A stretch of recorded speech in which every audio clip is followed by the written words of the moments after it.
Welcome everyone to the podcast. We are super excited because we're here today with Hannah Purcell and my co-host Taylor. Together! So we were telling you guys on Instagram that we were going to be recording with Hannah, and it's actually pretty silly how I know Hannah, I would say. I met her in high school in probably like circa 2006, 2007. Yep. She was going to Provo High. Yes. And we were friends through her best friend, I think might have been dating my best friend's cousin or something. Anyways, we hung out like maybe twice and I've just loved her since. And we were friends on MySpace and then friends on Instagram, and now we're just friends. You guys have traveled all the social medias together. She probably was on my top 8 at one point. MySpace, I miss it. But wait, I do have a question for you about that. Do you remember when we went to Sonic one of the nights we hung out? And there was like this gross Sonic boy that was on rollerblades, and I think he had red hair, and he got in our car and he had like really No. Because that is burned in my memory. Oh no. And I will say that I had like this weird heart necklace that like hearts came all the way down. So anyone watching this on YouTube, like the hearts came, it was like different colored rainbow hearts, plastic, that just like, I have a picture. I will actually post it on our Instagram. I still have this picture from my MySpace. It was from that night. I've got to see this necklace. Anyways, so we're going to introduce you guys to Hannah. I think she's amazing. I'm super happy that she agreed to be on the podcast tonight. She is a master aesthetician, and yeah, I think you're just crushing it, and I'm super excited. So here's the bio I found on the internet for Hannah. Hannah has been a master esthetician for 10 years. Is it different now? It's 13. Yep. Okay. 13 years, and has been educating future estheticians for the last 8 years. 9. Well, it was like half, almost 9. So I just we're going with 10, round up. And okay, so you just started like your own business recently, or were you already doing your own business? No, so I educated for almost 9 years, and then I was a spa director as well at the school that I was educating at. And then I think a lot of people can relate, but in 2020, I just learned very quickly that how disposable a job can be. And I wanted to work for myself. I missed working on clients and that connection that I have with them. It was great to teach, but I needed to get my hands on some clients. So Ooh, I like that. I do too. Okay, so the next part is Hannah says, I love the empowerment of the aesthetics industry and watching my students thrive. I pride myself on 15 minutes or less Brazilian waxes, which I need to know if that's true. 15 minutes? Okay, so here's the thing.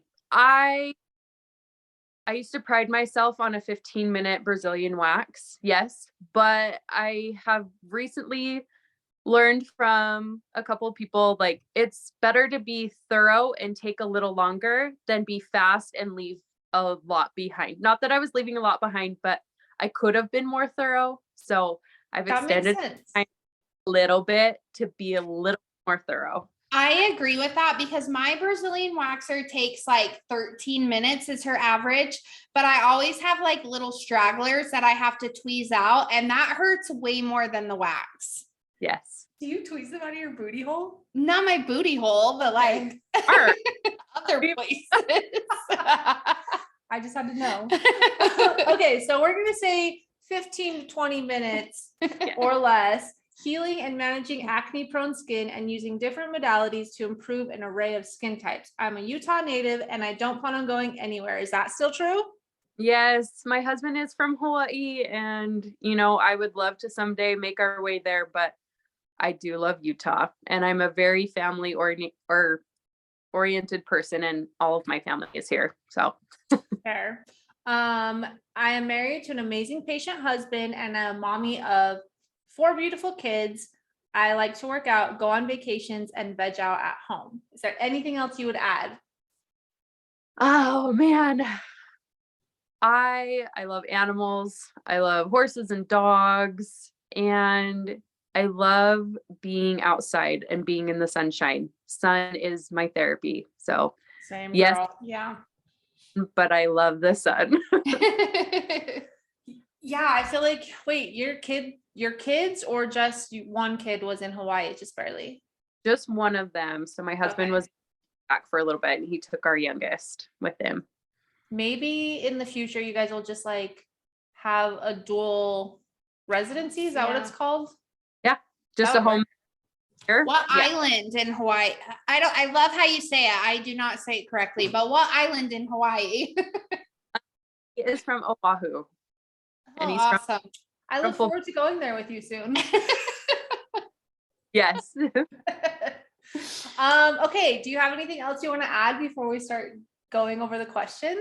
No, I just love aesthetics. I love my clients and I just feel so fortunate and to have this opportunity as well. So thanks, ladies. Yeah. I think you're amazing. And everyone, this is who I got my micro needling from. You saw it on the Instagram, but those that don't follow us on Instagram, you should be following us on Instagram. But she did my micro needling just barely, and it was a very interesting and pleasant experience. Okay. But that last statement goes right along with the first question. What is your why and how did you get into this passion?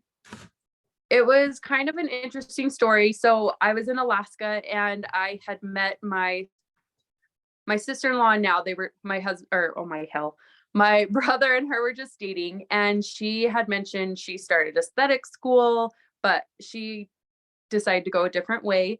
And I was like, what is that? And she just explained it to me. And I was like, I'm going to do that. I'm going to do that. And then I graduated and got accepted into what was UVSC back then. It's UVU now here in Utah. And I was like, I don't want to do that. I don't want to do the nursing program. I want to do something else. So I went to aesthetic school instead. That's awesome. Yeah. Confession, I think I actually have said this before, but I was gonna go to school to be an esthetician after high school. I Really? wanted to do it so bad. And then I was like, I can't fucking pay. Sorry. I can't freaking pay for that. I'm trying not to say the F word a lot. I can't freaking pay for that by myself right now. I'm like barely surviving. And then I don't know. But it's like, I thought about going back to it for a while. I think I actually wouldn't like it. It's not for me. What school did you go to? I went to Acadia in Provo. And Okay, I've heard of that place. Yeah. Yeah. All right. When did you decide to start your own business? I think you actually just said this. COVID? Yeah, during COVID. It was September of 2020. I don't know why I thought it was a good idea to start a business during a pandemic, but it worked out. So we're still here. I actually heard because I was in like a bunch of meetings during COVID trying to figure out like business stuff, and like the business industry was saying like, if you're an entrepreneur, now is the time to start your business. Like in this pandemic is when to start. So I feel like you probably knew deep down, like now is the time. Mm-hmm. Yep. What tips or advice would you give our listeners who are thinking about taking a chance on themselves? Just freaking do it. It's scary. It's nerve-wracking. You don't know what's going to happen, but that's what I was scared of. I was comfortable in a biweekly paycheck. It was job security. Yeah, it stinks sometimes when you have a client no-show or a client cancels, but I am so happy that I took a chance and I wouldn't change it. I think that's like exactly why people don't do it though. Like it's the comfortableness. Like who wants to risk not having a paycheck? Right. Right. What would you say your biggest frustration or challenge is of being an owner? I think I kind of touched base on that is, it comes with the territory of having people no show or cancel their appointments and not really realizing that that's what our income is based off of. And I try to put it in perspective of like, say your boss was like, hey, you're not going to get paid for the next hour, but you still have to sit here type of thing. And just the value of the beauty professional's time. Like that's how it usually goes. And it puts it in perspective for people that way. I actually feel like that's like the best way I've ever heard anyone say that. Same. Like I actually once had a boss that was like, we didn't have internet and he was like, I'm not going to pay you while the internet's down, but you still have to be here in case it comes on. And I was like, absolutely not. Like, no, that's not how it works. But I think when you own your own business, there's this misconception out there that like, it doesn't matter if your client doesn't show up, or it doesn't matter if you didn't get the money for that hour or whatever. For some reason, they think like owning your own business means you don't have expenses. Like, I feel like that's a weird misconception. I agree. Yep. Oh, this is next one's mine too. Yeah. Okay. What do our estheticians wish we knew or would focus on more? Ooh, your sunscreen. And I had another one. Sunscreen and your home care. Just taking care of your skin at home. Like that can solve a large portion of your skin concerns if you just take the time at home to do it. Do you feel like people are undereducated on taking care of their skin at home? Oh, absolutely. Like I feel that way. coming to me and they're like, no one taught me. And I'm like, well, it's not your fault because they didn't know. So like we weren't even taught how to wash our face without like pulling everything. Right. It's like you figure it out, you know. The kids nowadays are so lucky because they have things like TikTok and Instagram that teach them these things. But like our generation, we had to figure it out. Like my mom taught me wash your face with white antibacterial dial soap. And nowadays I'm like, no, don't do that. I feel like I definitely was undereducated on the skincare game. And also, I feel like it feels complicated once you're undereducated. It's like anything, like if you don't know how to use technology, suddenly it's really hard and really scary and you don't know how, like where to start. One thing I will say, the content you put out on like your social media is super helpful. And I feel like you're one of those people that I know if I wanted to like send you a DM, you would immediately give me answers and you wouldn't be like, come to my salon and I'll help you. You know, like you would be like, yeah, I'll answer your question. Yep. I love that. That's something I throw off of is definitely when people are like, I need help. And I totally agree. I'm type of the esthetician. Of course I want to make money off of my job. That you know, we all do. Yeah, right? literally. But I don't like to gatekeep. I don't like to hoard that information and keep it from people. So yeah. I think what I've found is like the more information you have about it, the more likely you are to go to a salon or go get a facial or go get like a treatment done because you now are aware of what it all means. And when you don't, you're just ignoring it, you know? Like I feel like when people are ignoring giving people information, it's kind of like, that's actually not going to help you because the more information you give them, I mean, to a certain extent, obviously, the more likely they are going to be like, I want to go to her. So I think that's a good approach. So I'm going to skip ahead a little bit. So we'll just switch questions because we're on the subject. But SPF, what's your advice and sunscreen recommendations from the high and the low end? Yes. So sunscreen is kind of a scary word. When you think of sunscreen, you think of like banana boat, copper tone, the cute little baby where the dog's pulling? Yes. Like greasy, thick, white, pore clogging. There are some awesome formulations out there that are meant for a broad range of skin types. Some of my favorites are, this is going to be high end, is Elta MD. Yes. They're like the top sunscreen brand in all over. And you can get it on Amazon. Our approved seller for Elta MD. So that is one product I will let you buy off Amazon. Everything else is a no-go. And then I really like, I like a tinted sunscreen because I don't personally wear makeup. So Image Skincare and Alastin have great tinted sunscreen. And then Glymed Plus has a great clear sunscreen that I really like. It is their Photo Age 15 cream. And then on the lower end, I have a hard time because I don't feel like the formulations are right on lower end products. But La Roche-Posay, they have a great couple sunscreens that I do like, and I approve them as a brand to buy from like Target. So I do have a question about sunscreen because I've learned a lot. I never wore sunscreen until like the past 2 years. And I get horrible sunburns, horrible. As I get older, my sunburns just get worse and worse every year. And this may be a dumb question, but I put like sunscreen, primer, foundation, then like the powder on top. Do you have to reapply sunscreen on your face through the day, or like is one time good enough? So you should be reapplying. Now let's be realistic. This is coming from someone who's a little more low maintenance. Do I always apply my sunscreen? No, I do not. Mm-hmm. Outside, if I'm doing beach stuff, if I'm outside a lot, then yes, I will reapply. A great tip is just to get your regular sunscreen and then just press it into your skin. Typically it can go over your makeup fairly well, but there's also great powder sunscreens that you can use. I have one. You do. Yeah. Yep. So that's another great option. There's also a mist sunscreen, not like the hairspray ones.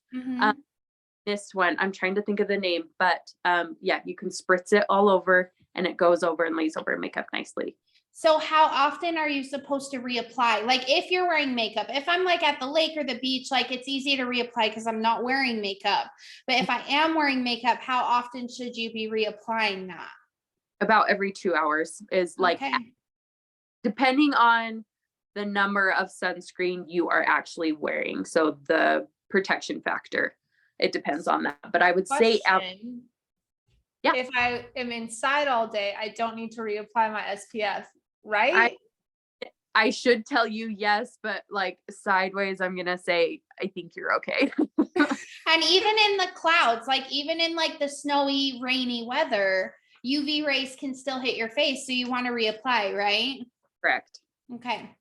Especially I would say I don't apply, like, let's say I put it on in the morning because I always have it's like in my tinted moisturizer. But if I'm gonna like leave the house later on in the afternoon, I don't. I feel like I'm probably okay though, right? Like if it's not super sunny. In the summertime, I do when I'm like, so like on my back patio, I'll like go out, I'll put sunscreen back on my face. But if I'm just like gonna go pick up my kid and like not really be outside, I'll probably be fine. Yes? Yeah. Okay. Because I'm new to the SPF game as well. I just barely started putting sunscreen on my face like 2 years ago. Which is awful. And that's another thing that we don't learn is like, you need to be wearing sunscreen on your face because the sunscreen in makeup is not enough, right? Correct. Yeah. Okay. It needs to be an actual labeled sunscreen, not, now it can be a tinted sunscreen, but not moisturizer with sunscreen. Does that make sense? Yeah. Grace. Hannah and I actually talked about this when I got my micro needling done because we talked about, because I was like, I have so many questions for you, but I need to save them for the podcast. But we talked about like tanning. Like when I met Hannah, she was so freaking tan. Like we were both, I was still pretty white because I'm pretty white, but she was like Oompa Loompa tan. And I have been Oompa Loompa tan before. And we just talked about how like, we still really want to be tan, but now that we're educated, we're kind of like, I really want to be tan, but a tanning bed is not helpful for me, but also I really want to be tan still. But when I met her, she was so tan. I mean, perks of owning my own spray tan machine, but like I said, I still love the sun. And even when you do wear sunscreen, your skin is going to still be stimulated by those UV rays. So you are still going to produce the tan from a sunscreen. Sunscreen's preventing that DNA damage and the burn from happening. Okay, Wait, I have DNA damage? I've actually wanted to ask this. Really? From a sunburn? Yeah. I did not know If that. I put sunscreen on, will I still get tan? It slows down the process. You may not get as tan, but yes, your body's natural defense mechanism is to produce a tan. Interesting. So if I'm at the lake all day, I'm still SPFing all day, I can still tan? A little bit, yeah. It's still going to. I won't lie. I put SPF on and then I also put on like Tanning a tanning oil. thing. Is that acceptable?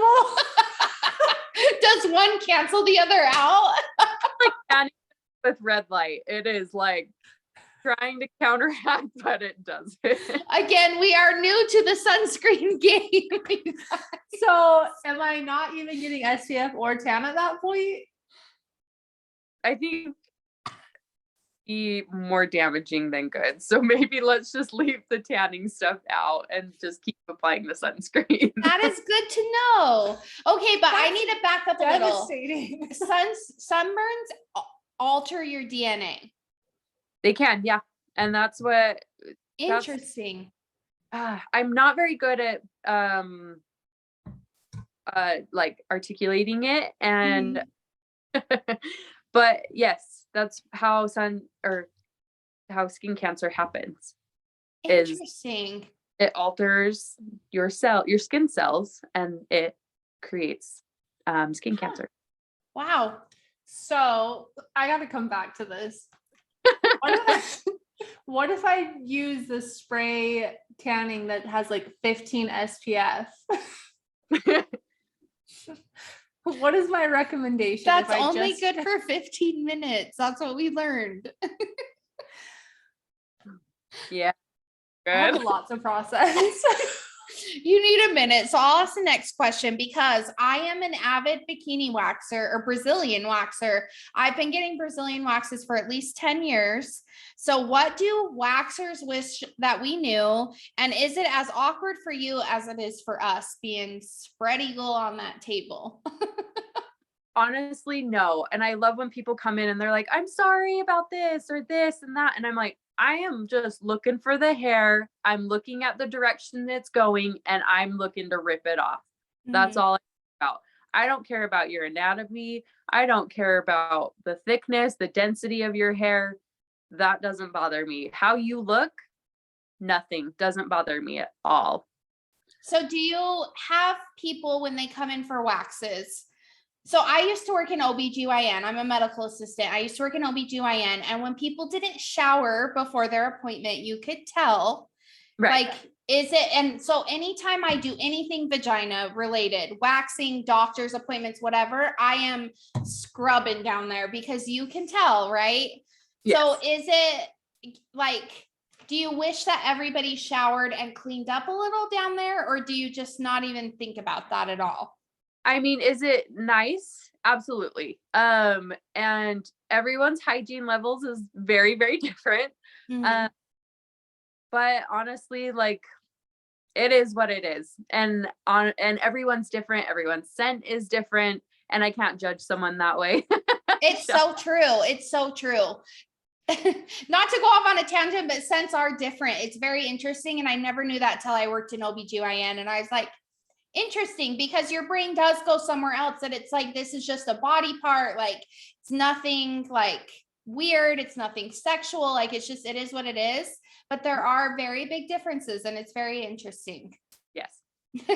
I don't get waxed because I'm terrified of this. I'm terrified of like, I don't know. I feel super uncomfortable of like, I don't know what's happening in my asshole. No, honestly, I think, so do you recommend hard wax or sugaring? Do you do both or do you recommend one or the other? What is sugaring?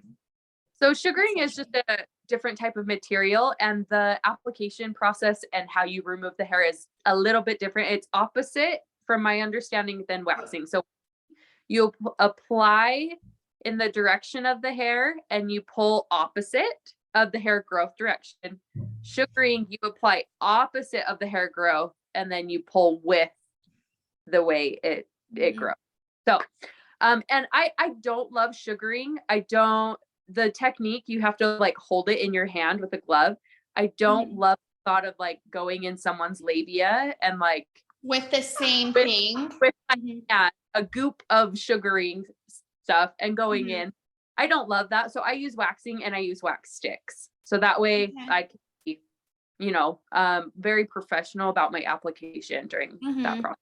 Okay, so I've wondered that because my waxer does sugaring. So I guess technically I don't get wax, I get sugared.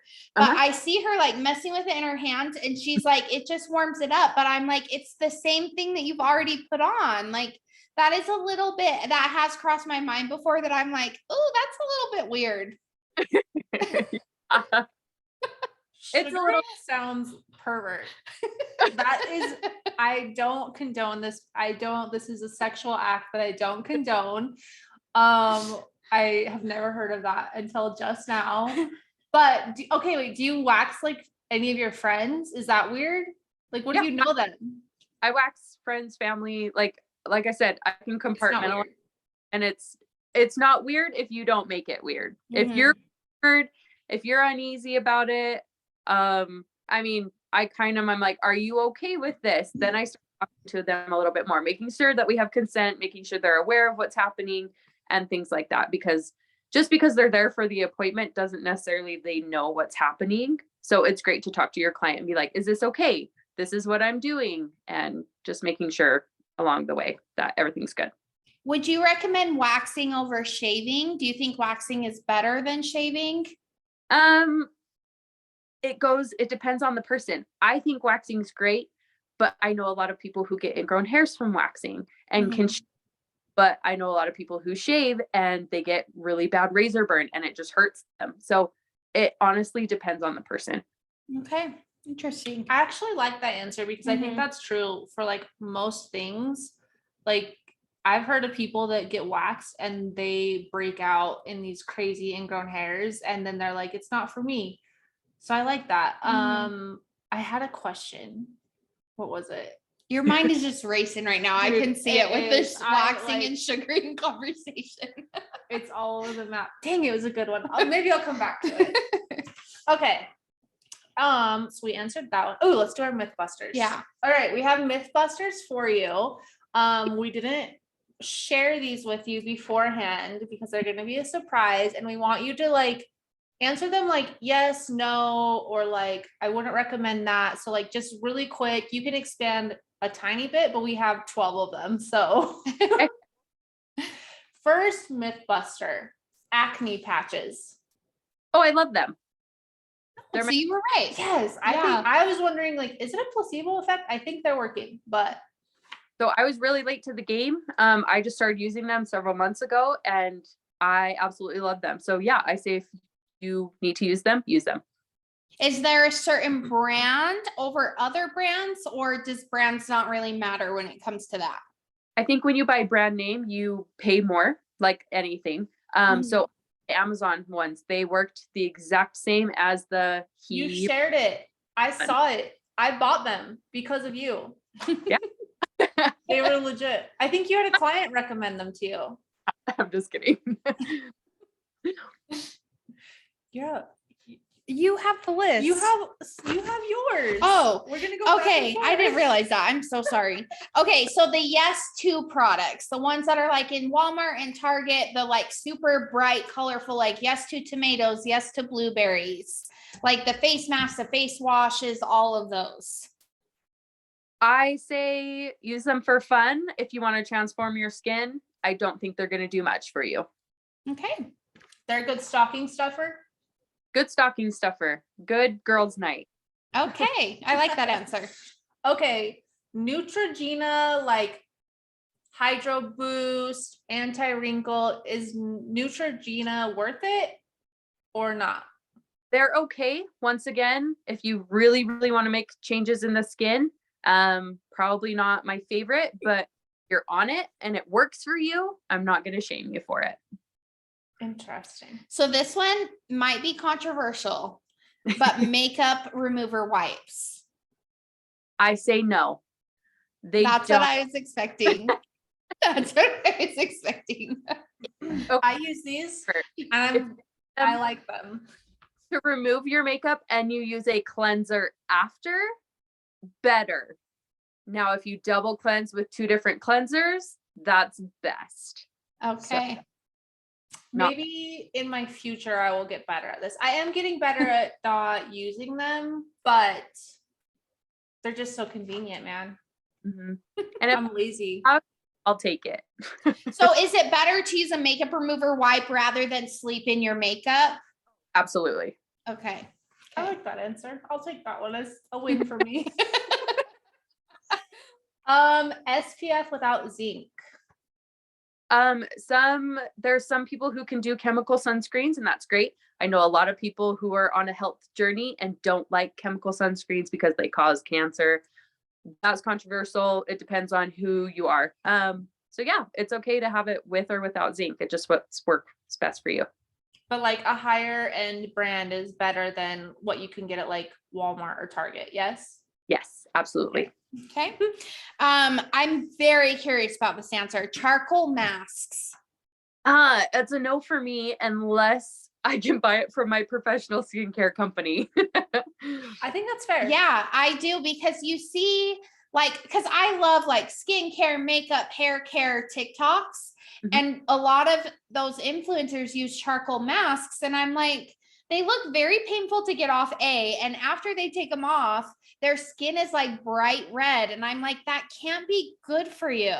You mean the peel off ones? Like the peeling off the eyebrow ones? Yeah. Those are not good.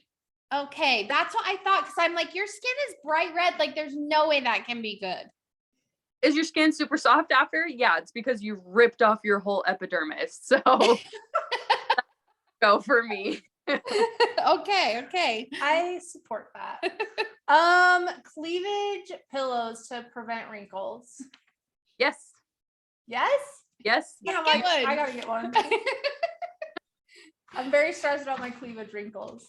Okay, so we were debating when we were writing these if this is even still like a big thing, but those blackhead removal strips that like back in the day you put on your nose and you peel them off and the blackheads were on them, are those good, bad? I'm neutral on that one because sometimes I use hard wax when I'm waxing and it does thing. So I don't love them often, but yeah, sure. I mean, I might get crap for that one too, but I'm neutral on that one. What would you recommend for blackhead removal? Getting extractions done from your professional because they know when to stop. Us, we keep picking and make it worse, right?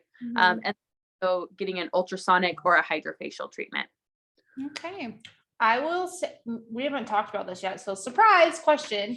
After I got my micro needling done, my nose, I feel like my blackheads are like, they want to come out. I haven't touched them. Is that like, should I touch them? I'm just leaving them. Leave them, come see me and let me do it. I love when I get a facial getting extractions. That is like, it feels so good. And I imagine for you, it feels good too. Like a weird, like satisfying, like, let's get this out. I typically say extractions are my Xanax. Like it's what makes my world go right. Love it. I watch the videos on them. I love them. I think that I don't know, there's something satisfying about it for sure. Yeah, I'll definitely say my nose is like it feels like a strawberry now. I think they want to come out. Come see me. I haven't touched them. Don't touch them. I haven't touched them. Oh, on that note, squeezing zits, bad or fine? If you do it the right way. So the right way takes a lot of extra work. Making sure you have gloves because your hands are very dirty. Your nails are very dirty. You're touching your skin, you're opening it up, you're susceptible to bacteria.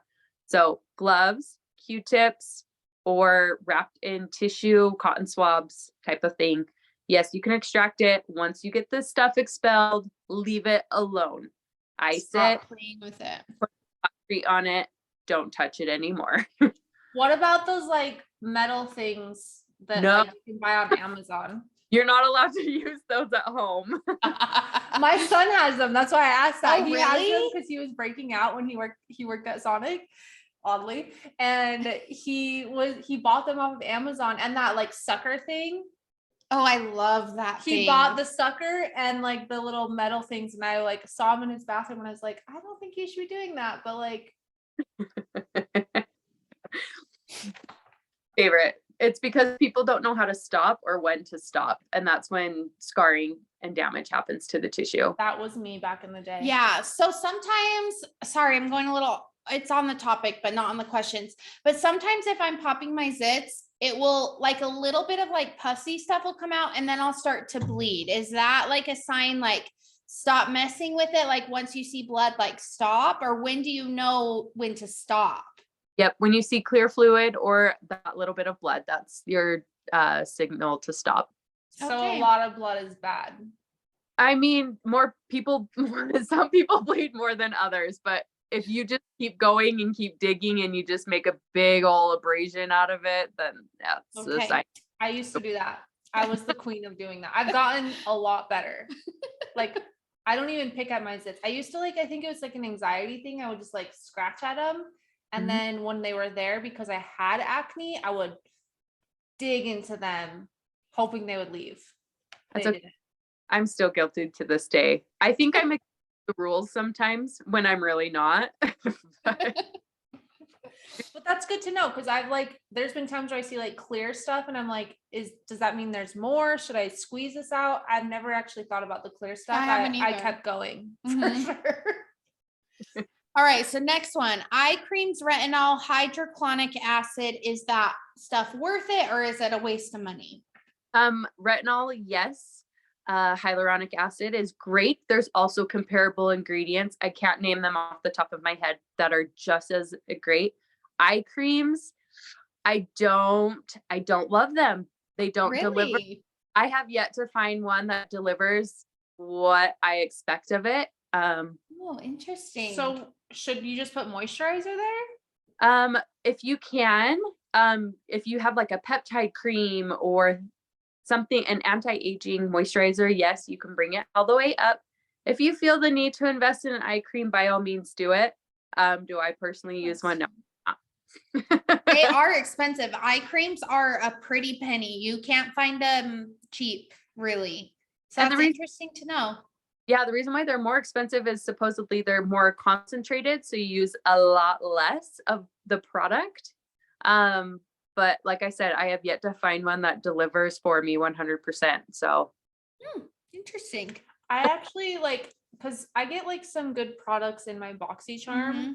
and there'll be eye creams and I'll put them on and I'm like, don't love it, don't hate it. It just doesn't really do anything. But I do want Yeah. it to feel moisturized. I don't want it to be like dry. Mm-hmm. That's interesting. Okay. Along those lines, do we need to be wearing vitamin C serum? Vitamin C serum is for a good certain group of people. Vitamin C can actually stimulate an acne response. So some people, I've been able to get them off of vitamin C and they're able to clear up. So what is the point of it? Interesting. So vitamin C helps with brightening of the skin, and it can also help with collagen as well. So that's why, and it's an antioxidant. And we need lots of those because we're constantly bombarded with a lot of extrinsic aging and things like that. So it's good to have, but it's not meant for everyone. Interesting. Could you just drink orange juice? Orange juice has a lot of sugar. So CeraVe, because that is like the high-end drugstore product. Is that true or is it a gimmick? It's not really meant to do anything. It'll cleanse your skin. That's all. There's not much in it to transform or change the skin. Okay. Would you prefer that over, what are the other brands? What is there like a great value version? Would you prefer they buy that? Like, you know what I mean? Like when you're at a drugstore and that's CeraVe's like the high end, like it's a little bit more expensive. Would you want them to buy that if that's what they were buying, or is there something better? I would, if that's what's within your budget and if that's what you have access to, then yes, get what's best for you at that point in time. I much rather you have a skincare regimen where you're currently taking care of your skin than not do anything at all. Okay. I like that answer. Do you have any more? I have one more that I just now thought of. There's a dupe on the internet of this Nivea cream Oh yeah, this is a good question. that's supposed to be like the same ingredients as, I don't know what the high-end product is, I can't but it's remember. like the blue thick Nivea cream, and people are saying to put that on your face and it's like a dupe. Is that a fact? Are these dupes legit? You can look, you can go on any product website, copy and paste the ingredients and compare. However, their percentages might be a little bit different. But yeah, they can't hide their makeup, like their ingredient makeup from you. So if the ingredients match up, just keep in mind that the percentages could be different. Mhm. Yes? Yes. I would Okay, say that I've interesting. put that on my face because someone told me it was a dupe. And when I was in a pinch, and it made me get zits. And I was Same. like, if you break out from something, is that a bad sign? Yes and no. Depends on like what it is. Yeah. Because it could be like getting impurities out, or if I was putting on a moisturizer, for instance, and it gave me zits, would that be a bad sign? Typically over a time frame, it means that there's just an ingredient that in there that your skin doesn't like. And it also could, I put clients on a skin regimen and they can purge sometimes too. And they're like, it's making me break out. I'm like, just keep trying it. If by month 3 it hasn't improved, then we need to get you off of it. Interesting. I Yeah. feel like the second I break out, I'm like, nope, not for me. All right. Do we want to go into listener questions? I have one more, two Oh, more questions. okay. Sorry. What is your all-time favorite treatment to do? I love microneedling. So when Shelby came in, I was just like, yes, this is my favorite. I'm trying to get her to do it. Please. Yeah. Next question. What's your recommended regimen for regular people without all of the money for the expensive products and monthly visits? I say invest your money in your home care. And then if you can do a service every couple of months, do that. If you can't, the money is in your home care and staying consistent that way. Okay. I would say when we started our podcast almost 2 years ago, I did not use any moisturizer or anything on my face. And now I do. Big step. All right. So our listener questions, I'm going to confess this first one is from me because I have really bad rosacea on my face. So what tips would you give for someone with rosacea? Because Botox helps me a lot. It actually clears it completely up, and sun and like heat helps it a lot, which any research I've done about rosacea, that should be complete opposite. But anytime I'm out in the sun, or like if I put a warm compress, it takes the flares down. So like, what advice can you give to somebody with rosacea? You can treat it a little bit more aggressively than what we've been taught in the past. So you can still do chemical peels. You can still use active ingredients on your skin. I don't know if you're familiar with what rosacea is. It's a Demodex mite on the skin, and it's just a plethora of them. It's like okay. A bug? Everywhere. A bug is on my skin? A mite. Everyone has them. Just rosacea has more of them. So is that a normal thing? Because we just got Botox 2 weeks ago and I went through like a really bad flare, but then it's like clearing up. Like, is it a thing for Botox to help that? That's not a typical response, but in my mind, I think of what Botox does and I know what actions it does. So yes, in pertaining to rosacea, it makes sense to me that it would calm down a flare. Interesting. Yeah. And I only started getting it like as I got older. I never had it when I got younger. It was when I was like about 28 is when I started getting it. And I was like, what is happening to my face? So it's very interesting, but now I know there's bugs. Well, look it up. Okay. So next one, dry and flaky skin. What can you do to help that? have a very gentle exfoliant polish to get the dry flakes off. Don't scrub your skin, just gentle, okay? And then I recommend including an oil or a balm into your skin regimen. Now, if you're acne prone, that's going to change just a little bit. So you need to check your ingredients, but adding those on top of your moisturizer should help you out. Okay. I like that. Is a 10-step cleaning regimen really needed, or is it just a waste of time and money? You're talking to a mom of 4 kids. That is a waste of time, in my opinion.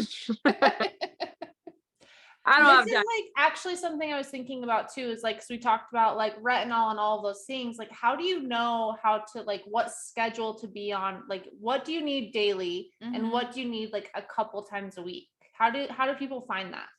I mean, you can, 1, ask your esthetician, but 2, you can Google it typically, but basic is every day cleanser, moisturizer, sunscreen. If you have a skin condition that needs to be treated, pigment, scarring, acne, have a treatment product for that.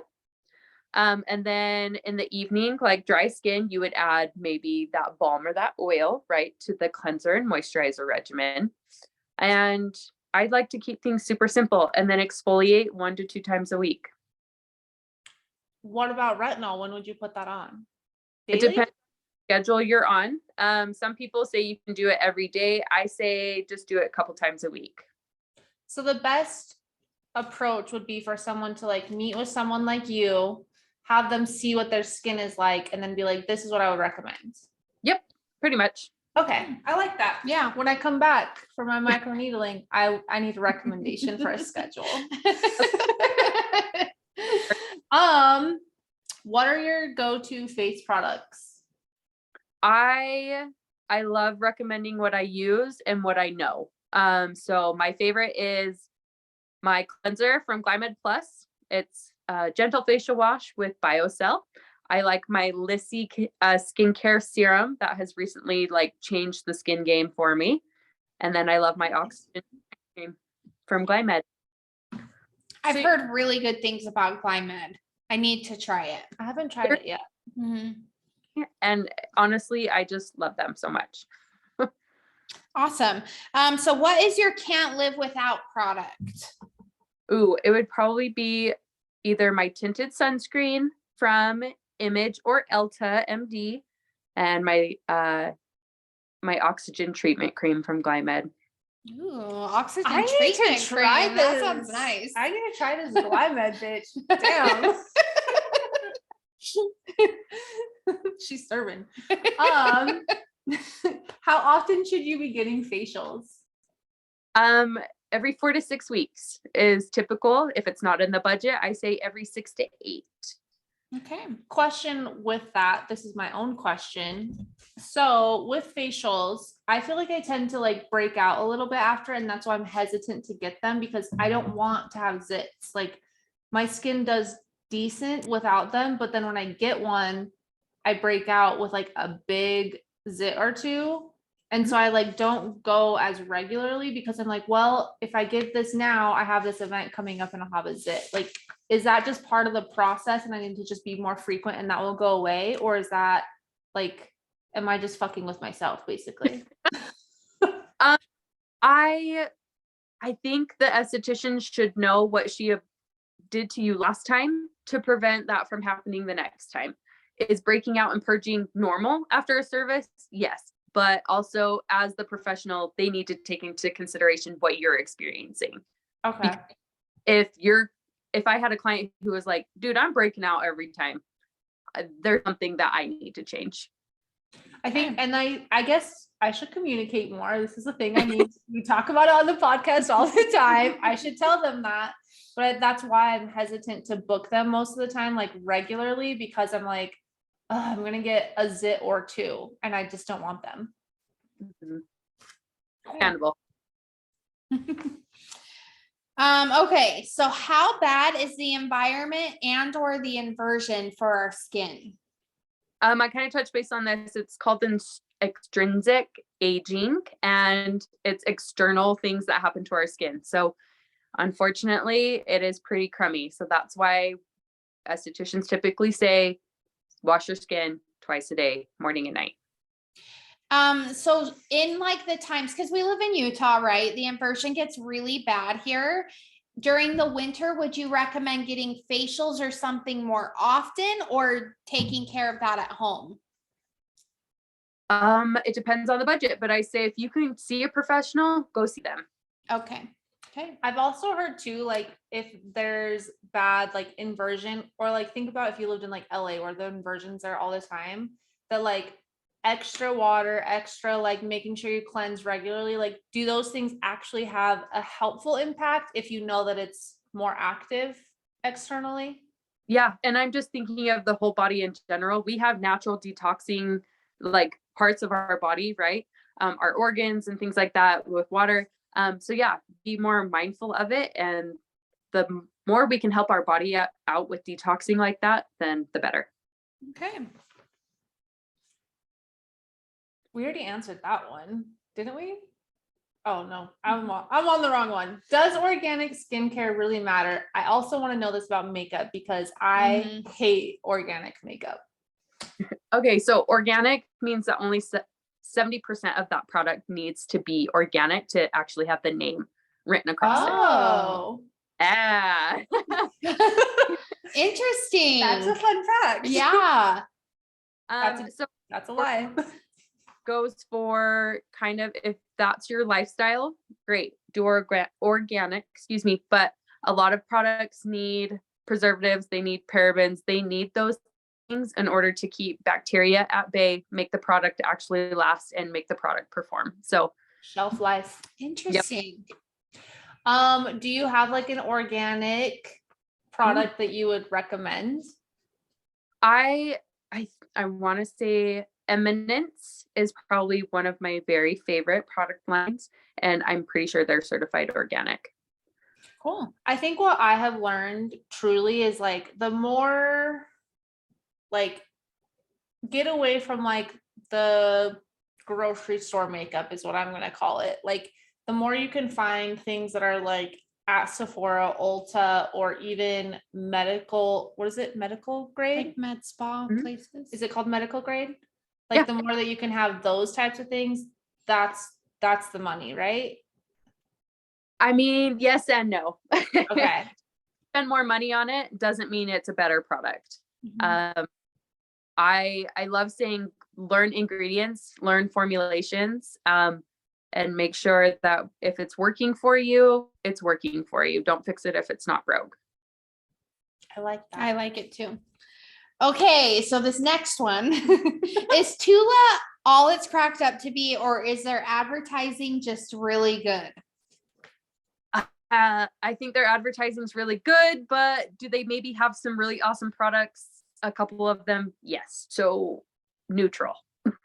Yeah, their under eye cream that's like cooling Uh-huh. is heavenly. I don't know if it does much for my skin, but just putting it on feels so good that that's enough to keep me buying it. Yep. Go. I feel like they probably have a good marketing manager, and I break out every time I use anything.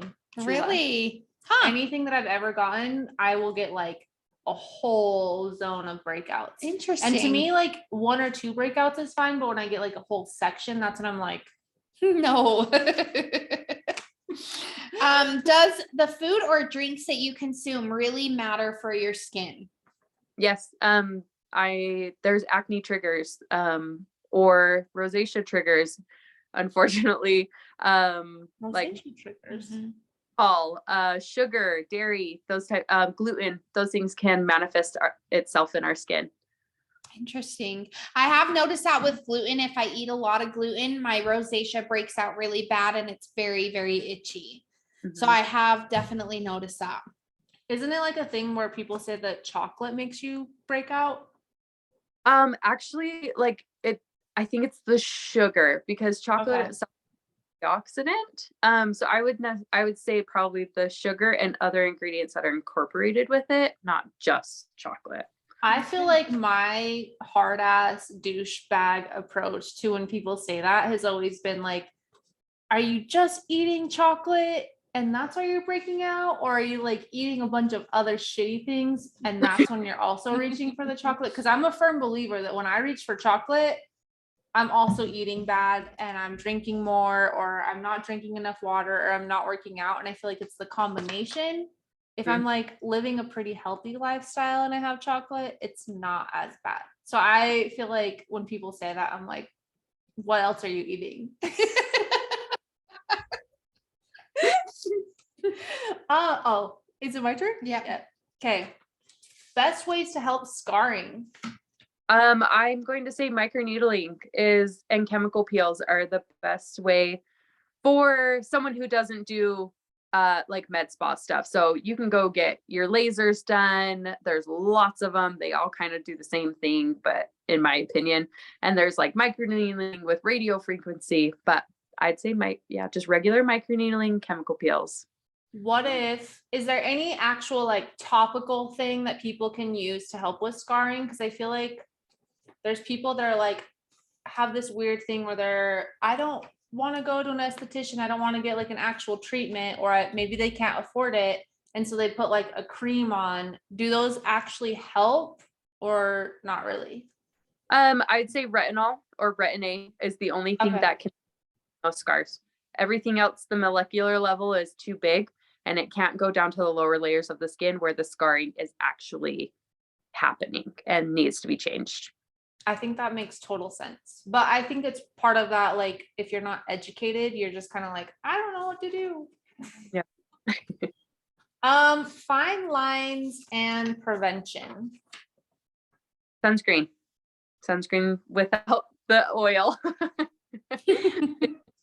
Don't add that tanning on top. Yeah. Number one. When and how do we get started? It's all so conflicting and overwhelming. What are some good basic tips without being overwhelmed?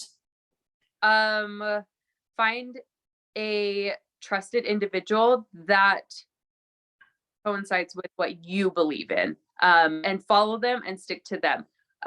TikTok has estheticians don't like TikTok because we're like, stop with all the misinformation. But also esthetician to esthetician, we don't always agree either. So find someone that works for you, follow what they say, ask a lot of questions, and just keep it simple. Don't overwhelm yourself. Okay. I like that answer a lot. Does shaving your face with those little like razors that are so popular right now, does that really make your hair grow back thicker? Are they bad to use, or is that just a myth? The hair will not come back thicker. It'll feel thicker because it's like a blunt edge cut off, and then that thickness is coming through the surface. However, I don't love the tinkle razors because they are serrated and they're making micro wounds in the skin, and then you get bacteria in there and then have a breakout or get staph infection or MRSA. And also people are reusing their razors. So you're storing them. Bacteria is growing on that razor and you go to use it again. You're opening up your skin and inserting whatever grew on that razor. Oh, so it's probably best to see a professional and get a dermaplane to remove that hair, right? Yes, or just use a regular razor designated for your face, like shaver. Really? Yep. If I'm being honest, face shaver? well, just like a regular razor you would use on your body, you can use it on your face. Interesting. That is actually shocking to me. That scares me so much. I am a big fan of those little twinkle, whatever they're called. I'm a big fan of those razors. And you're right, I do store it. I do like a few and I'm like, okay, put the lid back on. You don't clean it? I clean mine. I mean, I wipe it on like a towel, but I don't sanitize I have it. so many questions. I have so many thoughts. But here, okay, you probably might not be the best person to ask for this, but like, I would rather just get like laser hair removal for my facial hair. But I've heard that if it's like white, it won't go away. So what am I supposed to do? Just use a leg shaver?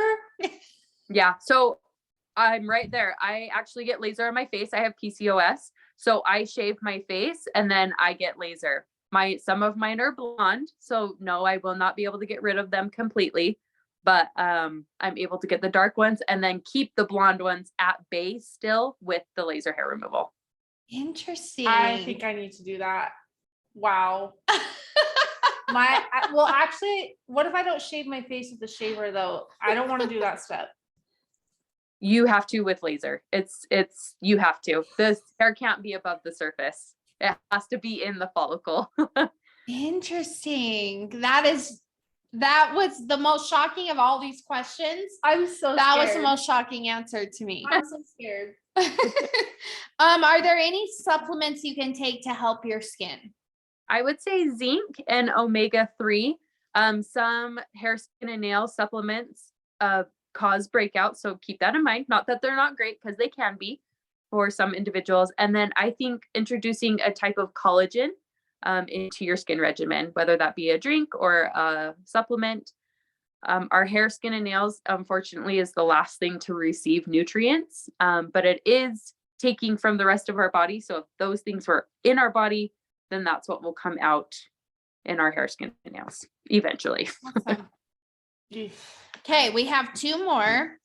I am a big fan of this next product for body. I don't put on my face, but do you like and or approve Cetaphil for like the body lotion? Sure. I mean, Sure. I don't believe there's any controversial like ingredients in it. So if you need to use it on your body, by all means use it.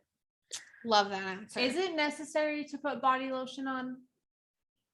In Utah, yes, because we're so arid and there's no humidity here. Like I'm looking at my hands right now, they're trash because I wash them so Mine much. too. Yeah. Yeah. If you're in a humid climate, maybe not, but here in Utah, yes, it's necessary. So this isn't actually on our list, but I'm going to ask it. Ew.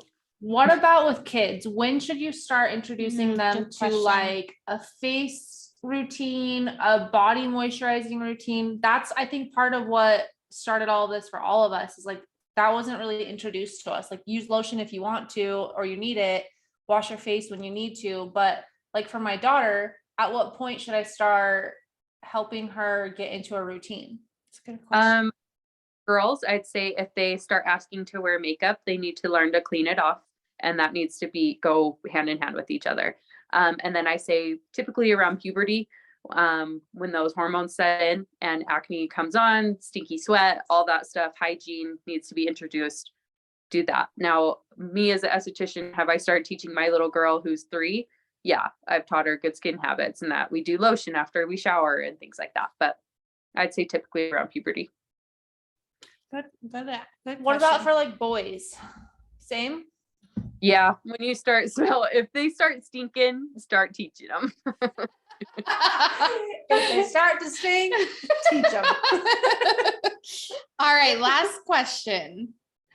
You kind of asked this. Is it better to wax or shave your armpits? Personal preference, I like to wax because they come in finer, thinner, and less dense. And I can go longer in between shaving. Okay. I actually feel like I need to do that. Yeah. I freaking hate shaving my armpits. So we have a Dear Champs Drink Champs question that is specifically for you. So thank you, listeners, for submitting. Men's skincare. What do men need to know about skincare with wrinkles, facial hair, all of the things? What's like the TLDR, too long didn't read? And how can we help them take care of their skin? Yeah. Get them. Typically men's skin is beautiful, right? They had like crap during puberty, right? But now as they get older, their skin is just flawless. So same cleanser, moisturizer, sunscreen. And then if they have a beard, having a non-comedogenic beard oil for their wife and girlfriend, because their scruff can cut us open and cause bacteria, and we can break out from them. So being mindful of us too. What about, this is just my own personal add to this question. My husband, he works out in the sun in the summer all the time. And I'm constantly like, put sunscreen on, please put sunscreen on. And he won't. How can I help him like understand why he needs to put sunscreen on? Google sun cancer or skin cancer removal. It will change his mind. Okay. Cause like I've bought him stuff that he can just like spray on, like whatever makes it easier. And like his neck will get super, super dark and just like, you know, that color where you look at it and you're like, That's this is normal. not good for your Yeah. skin. And I can't get him to like take it seriously at all. Yep. Just Google skin cancer removal and it'll change his mind. He will not want those scars on his face or his body. So should men be looking into facials, or is that something that like men don't need? Everyone needs it. If you have skin, sorry, it's necessary if you find it a priority. And men should be able to get a facial just as much as a woman. Because my husband really wants to get a facial, but he's like, I feel super awkward going and getting a facial. And he has not like a long beard, but he keeps it very trimmed and nice. Mhm. And like, is that something that's able to work around? Do estheticians think it's weird when men come get facials, or is it something that they should be doing? Esthetician, it depends on the esthetician. There's some who are like super timid, don't know how to work with it. So find an esthetician who has done men before, works with male clients, and knows how to work with them. Okay. I like that. Yeah. Yeah. Well, thank you so much for being on the freaking podcast. I'm so happy you agreed to do this and you have so much information. I literally just learned so much through this. I need to reprocess so many things. But for those of you that live in Utah County that listen to us, you have to go see Hannah. I drove all the way down there from West Jordan, and it was actually a pleasant drive. It was maybe 40 minutes. So if you live in Utah County, you should go visit her. You can find her on Instagram at skin.influence. That's it, right? Yes. And she's amazing. Follow her, even if you can't go see her, because that's what made me feel more comfortable with probably anything with skin. I told her that when I went there, I was like, the content you put out there is what made me want to come to you. Like I could have gone micro needling anywhere near me, but I wanted to come to her. So like find someone that you vibe with, get information. She's amazing. And we are so happy you came on the podcast. Yeah, this was so fun. Thank you so much. You guys are so great. Thank you for having me. And I still really love your sweater. All right, that's everything. Bye, you guys. Bye, Hannah. Bye.